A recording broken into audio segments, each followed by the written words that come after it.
नमस्कार साथियों, आपके इस परिवार में आपका दिल खोल के स्वागत करता हूं। साथियों, मैं हूं शिवराज और प्यारे साथियों, शुरू करते हैं आज की क्लास। प्यारे साथियों, पिछले कक्षाओं में हमने आपके क्लास 10 की एक महत्वपूर्ण सीरीज जो कि आपकी एग्ज़ाम 2022 की जो बोर्ड परीक्षा होगी, उस बोर्ड परीक्षा के अंदर आपका किस प्रकार का बोर्ड का पेपर का क्वेश्चन रहने वाला है साथियों, इसके बारे में हमने एक आपकी सीरीज चलाई है, जिसमें हमने आपको पिछले 2 वीडियो में ये बताया है कि आपका एग्जाम का पहले का पहला क्वेश्चन और पहले का दूसरा क्वेश्चन साथियों वो किस प्रकार का आने वाले हैं। अब साथियों आगे हम नेक्स्ट बात करेंगे आज आपके पहले का जो तीसरा क्वेश्चन है वो किस प्रकार का आपके एग्जाम में रहने वाला है। ठीक है साथियों, तो तीसरा क्वेश्चन आपके कुछ इस प्रकार का आएगा। तो साथियों आपको क्वेश्चन आपको दिया गया है कि निम्न रेखिक समीकरण युग्म के हल है। आपको 2 रेखिक समीकरण दिए गए हैं साथियों। ये एक तो दिया आपको साथियों x प्लस वाई बराबर 4, दूसरा आपको रेखिक समीकरण दिया है x माइनस वाई बराबर 2। ठीक है साथियों, 2 रेखिक समीकरण को साथियों हल करने की हमने कई सारी विधियां पढ़ रखी है, जिनमें आपकी विलोपन विधि, प्रतिस्थापन विधि, ग्राफीय विधि और वज्र गुणन विधि, इन सभी की सभी विधियों के बारे में हमने चर्चा की थी। लेकिन साथियों जो सबसे आसान, जो सबसे सरल विधि होती है वो होती है आपकी विलोपन विधि। तो साथियों इस क्वेश्चन को हम करते हैं विलोपन विधि से। तो विलोपन विधि में साथियों आपके एक प्लस का और एक माइनस का होना चाहिए और उनका गुणांक भी क्या होना चाहिए, समान। तो एक आपके वो चर कट जाता है, दूसरे चर का आपका मान निकल जाता है। तो यहाँ पे आप लोग देख रहे हो प्लस का एक वाई है और माइनस का एक वाई है, तो दोनों को हम जोड़ देंगे यहाँ पे। अगर साथियों दोनों समान होते तो दोनों को हम क्या करते, घटाते। तो जोड़ने पर जोड़ेंगे साथियों, जोड़ने पे ये कट जाएगा आपका। तो x और x आपका 2x, 4 और 2 6, तो x का मान कितना निकल जाएगा, 2, 6 के अंदर 2 का भाग, तो x का मान कितना आ गया है 3। अब इस x के मान को आप चाहे आप समीकरण 1 में रख दो या समीकरण आप 2 में रख दो आप। तो मैं समीकरण 1 में रख रहा हूँ, तो x के स्थान पे 3 प्लस y बराबर 4। y का मान निकालना, 3 इधर जाएगा तो किसका हो जाएगा 4 माइनस 3, तो कितना आ गया आपके आंसर 1। तो y का मान 1, x का मान 3, तो x बराबर 3 और y बराबर 1। तो आपका पहले का प्रश्न का आपका आंसर क्या जाता है a, x बराबर 3 और y बराबर 1 आपका आंसर हो जाता है। ठीक है साथियों, अगले हम क्वेश्चन की बात करते हैं। जो अगला आपका जो क्वेश्चन है वो आपका अगला क्वेश्चन है कि के किस मान के लिए समीकरण युग्म 3x प्लस 2y बराबर 0 और एक आपका kx प्लस 5y बराबर 0 के अनंत हल हैं।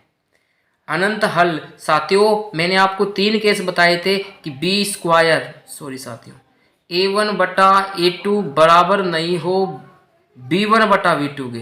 तो इस केस पे साथियों आपके अद्वितीय हल होते हैं। कैसे हल होते हैं साथियों, अद्वितीय हल। यदि a1 बटा a2 बराबर b1 बटा b2 बराबर c1 बटा c2 हो, इस पे साथियों आपके अनंत हल या अनेक हल होते हैं। तीसरा केस a1 बटा a2 बराबर हो b1 बटा b2 के, लेकिन तीसरा वाला बराबर नहीं हो साथियों c1 बटा c2, तो इस पे साथियों आपका कोई हल नहीं होता है। इस केस पे कोई हल नहीं होगा। ठीक है साथियों, तो आपको ये वाला केस लेके चलना है इसमें। ठीक है साथियों, तो a1 का होता है साथियों, x का जो गुणांक होता है वो आपका a1 होता है, तो x का गुणांक 3 है। a2 का मान कितना है साथियों k बराबर b1 का मान है साथियों 2, b2 का मान है आपका 5। ठीक है साथियों, तीसरा आपको मान c1 बटा c2 लेने की आवश्यकता नहीं है, क्योंकि साथियों यहाँ पे जिसका आपको मान चाहिए था वो आपके इन दोनों के अंदर आ चुका है। ठीक है, तो इनको क्या करेंगे साथियों, आप पक्षांतरण कर लीजिए आप। ये आपका इससे गुणा होगा, ये आपका इससे गुणा होगा, या फिर वज्र गुणा कर लीजिए आप। तो मैं यहाँ पे इसको वज्र गुणा कर रहा हूँ। इसको इससे गुणा करेंगे तो 2 के बराबर 5 3 15, दो कहाँ जाएगा साथियों, ये बटे के अंदर, तो के बराबर 15 के बटे में कितना आएगा साथियों, 2। तो 15/2 ये आपका आंसर हो जाएगा, आपका प्लस का 15/2। तो यहाँ पे 15/2 इस क्वेश्चन का राइट आंसर। तो सेकंड वाले का आपका हो जाएगा कितना साथियों, 15/2 अर्थात द इसका आंसर हो जाएगा। ठीक है साथियों, अगले नेक्स्ट क्वेश्चन की तरफ बढ़ते हैं साथियों। अगला आपको क्वेश्चन दिया गया है, अगला क्वेश्चन भी आपको कुछ इस प्रकार का ही है साथियों। वो आपको क्वेश्चन दिया गया है कि के किस मान के लिए समीकरण युग्म x + y - 4 = 0 तथा 2x + ky - 3 = 0 का कोई हल नहीं होगा। साथियों कोई हल नहीं होगा, इसके लिए क्या करते हो आप, कोई हल नहीं होगा का क्या है आपकी कंडीशन, a1/a2 बराबर b1/b2 बराबर नहीं है c1/c2 के। तो यहाँ पे यदि हम दोनों समीकरण लिखते हैं x + y - 4 = 0, दूसरा है साथियों 2x + ky - 3 = 0, इसका साथियों ये केस लगाते हैं तो a1/a2 बराबर b1/b2। a1/a2 का मान कितना है साथियों, a1/a2 का मान है आपका 1 बटे में कितना है 2। b1/b2 का मान साथियों 1 और बटे में है k। ठीक है साथियों, यही तो है आपका दिया गया।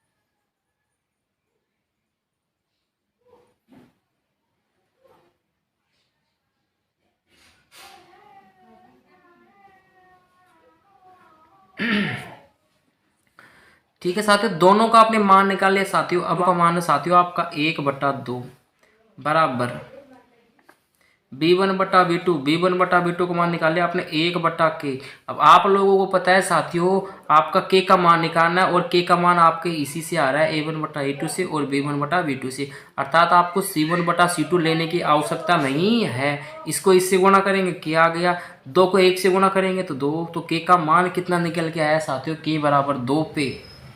ठीक है साथियों, तो यहाँ पे आपका ऑप्शन नंबर बी आपका राइट आंसर हो जाता है क्वेश्चन नंबर 3 का। ऑप्शन नंबर बी का कौन सा साथियों, 2, ये आपका राइट आंसर हो जाता है। ठीक है साथियों, अगले हम नेक्स्ट क्वेश्चन की बात करते हैं। अगला जो आपका क्वेश्चन है वो है साथियों चौथा। ठीक है साथियों, तो चौथा क्वेश्चन की बात करते हैं। चौथा जो क्वेश्चन दिया आपको कि दो चर वाले असंगत समीकरणों के युग्म का हल होता है। साथियों आप लोग ध्यान रखना है कि यहाँ पे जो मैंने आपको बताया a1/a2 बराबर नहीं है b1/b2 के, जिसपे आपका अद्वितीय हल था। तो साथियों इस पे भी इन दोनों दो चर वाले रैखिक समीकरणों के लिए इस युग्म का साथियों कैसा हल होगा साथियों, इसका संगत हल। कोई तो हल प्राप्त होता है तो इसको कैसे होगा, संगत। अनंत हल पे भी साथियों आपका कोई तो हल आ रहा है, इसका मतलब इसका भी कैसा होगा, ये संगत होगा। लेकिन साथियों नीचे वाले का कोई हल नहीं है, तो इस केस पे क्या होगा साथियों, ये असंगत होगा। कैसा होगा साथियों, असंगत। ठीक है साथियों, तो कोई हल नहीं होगा, तो कोई हल नहीं है मतलब वो आपका चर जो होता है वो कैसा होता है, असंगत समीकरणों के युग्म का हल होता है। तो उसका आंसर आ जाएगा आपका कोई हल नहीं है, अर्थात क्वेश्चन नंबर 4 का आपका स हो जाएगा इसका आंसर कि कोई हल नहीं होगा, यह आपका राइट आंसर हो जाएगा। पांचवा क्वेश्चन साथियों, पांचवा दिया है यदि दो चरों वाली रैखिक समीकरण युग्म संगत है, कैसे साथियों, संगत, तो इन समीकरणों द्वारा निरूपित रेखाएं होंगी। साथियों मैंने अभी अभी आपको बताया है कि संगत पे आपकी कौन कौन सी होती है रेखाएं। यदि साथियों आपके a1/a2 बराबर है b1/b2 बराबर है c1/c2, इस केस पे साथियों आपकी जो रेखाएं बनती है पहली बात तो साथियों इस पे संगत होता है, कैसा होता है, संगत। और इस पे आपकी संपाती रेखा बनती है। कौन सी रेखा बनती है साथियों, इस पे आपकी इस पे आपकी संपाती रेखा बनती है। किस केस पे साथियों? A1/A2 B1/B2 बराबर C1/C2 पे। दूसरा जो आपका केस है साथियों वो है आपका A1/A2 बराबर नहीं हो B1/B2 के। तो इस केस पे साथियों ये भी आपका संगत होता है, लेकिन इसका जो रेखा है वो कैसी रेखा प्राप्त होती है साथियों? आपकी प्रतिच्छेदी रेखा। तीसरा जो केस है साथियों वो केस है आपका A1/A2 बराबर B1/B2 और बराबर नहीं हो आपका C1/C2। तो इस केस पे साथियों वो होता है आपका असंगत। कैसा होता है साथियों? असंगत होता है। और उसका जो रेखा प्राप्त होती है वो कैसी होती है? आपकी समांतर। कैसी रेखा होती है साथियों? समांतर। तो समांतर रेखा पर केवल ये आपका असंगत हल होता है, और संपाती रेखा पे और प्रतिच्छेदी रेखा पे आपका ये हल होता है। तो यहाँ पे साथियों आपको ऑप्शन नंबर डी प्रतिच्छेद करता है और संपाती रेखा ये आपका, तो आपका पांचवे का द आपका आंसर हो जाएगा। ठीक है साथियों, प्रतिच्छेद करती है और संपाती होती है। प्रतिच्छेदी और संपाती दोनों पे कैसा होता है? ये संगत। ठीक है साथियों, अगले क्वेश्चन की बात करते हैं। छठा साथियों आपको क्वेश्चन दिया गया है कि रेखिक समीकरण युग्म 3x + 2y = 5 और 2x - 3y = 7 के हल है। ठीक है साथियों, इसके आपको हल देखने हैं। एक हल है, दो हल है, अनंत है या कोई नहीं है। कैसे करते हो साथियों? आप लोग इस प्रकार करते हो। आप यदि आप लोग A1/A2 का मान निकाल लीजिए आप, तो यहाँ पे A1 का मान कितना है साथियों? 3। A2 का मान कितना है? 2। B1/B2 का मान निकाल लीजिए आप। B1/B2, B1 का मान है 2 और B2 का मान है साथियों -3। तो साथियों आप लोग देख रहे हो A1/A2 बराबर नहीं है किसके? B1/B2 के। केवल पहले केस से आप लोग समझ लिया कि ये दोनों बराबर नहीं है। ये दोनों बराबर नहीं है तो वहाँ पे आपकी जो रेखा बनती है वो कैसी होती है? प्रतिच्छेदी रेखा। कैसी रेखा होती है? और ये केवल एक बिंदु पर प्रतिच्छेद करती है, अर्थात जो इसका हल होता है वो होता है आपका अद्वितीय। कितना होता है साथियों? अद्वितीय। अद्वितीय मतलब कितना होता है साथियों? 1। कितना होता है? 1। तो इस क्वेश्चन का जो आपका राइट आंसर हो जाएगा तो वो आपका राइट आंसर ए हो जाएगा। तो छठे क्वेश्चन का आपका राइट आंसर क्या हो जाएगा साथियों? ए। कितना हो जाएगा साथियों? आपका ए आपका राइट आंसर हो जाएगा इस क्वेश्चन का। ठीक है साथियों, आगे देखते हैं। Question number 7। क्वेश्चन नंबर 7 में दिया है कि के किस मान के लिए समीकरण युग्म kx - y, आपको दो समीकरण दिया है, kx - का y = 2। दूसरा आपको दिया है 6x - का 2y = 3। ठीक है, इसके साथियों अद्वितीय हल है। तो अद्वितीय हल कब होते हैं? जब A1/A2 बराबर नहीं हो B1/B2 के। तो A1/A2 का मान है A2 का मान है 6 बराबर नहीं है B1/B2। B1 का मान है साथियों -1। B2 का मान है साथियों -2। ये माइनस माइनस दोनों साथियों प्लस के हो जाएंगे। यहाँ पे इसको इससे गुणा करोगे, आप इसको इससे गुणा करोगे तो 2 के बराबर नहीं है। यहाँ पे कितना? 6। अब साथियों 2 खा जाएगा इसके बट्टे के अंदर, तो k बराबर नहीं है 6/2। तो यहाँ पे k का मान जो बराबर नहीं होगा वो किसके होंगे साथियों? 3 के। किसके? 3 के। तो k बराबर नहीं है 3, या आपका option number B, option number B आपका इस क्वेश्चन का राइट आंसर हो जाता है। ठीक है साथियों, इतना नोट कीजिए आप लोग। नंबर 8, क्वेश्चन नंबर 8 दिया है कि एक रेखिक समीकरण की घात होती है। साथियों रेखिक जो समीकरण होता है वो कुछ इस रूप में होता है साथियों। रेखिक समीकरण ये होता है आपका ax + b = 0।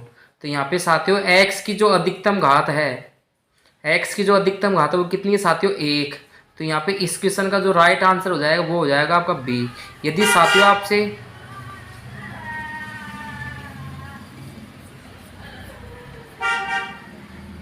साथियों आपसे पूछा जाए द्विघात समीकरण की, किसकी पूछा जाए साथियों? द्विघात समीकरण। तो द्विघात समीकरण ये होता है ax² + का bx + का c = 0। ये साथियों आपके द्विघात समीकरण का मानक या व्यापक रूप कहलाता है। क्या होता है साथियों, ये द्विघात समीकरण का मानक या व्यापक रूप। यहाँ x की अधिकतम घात कितनी है साथियों, 2।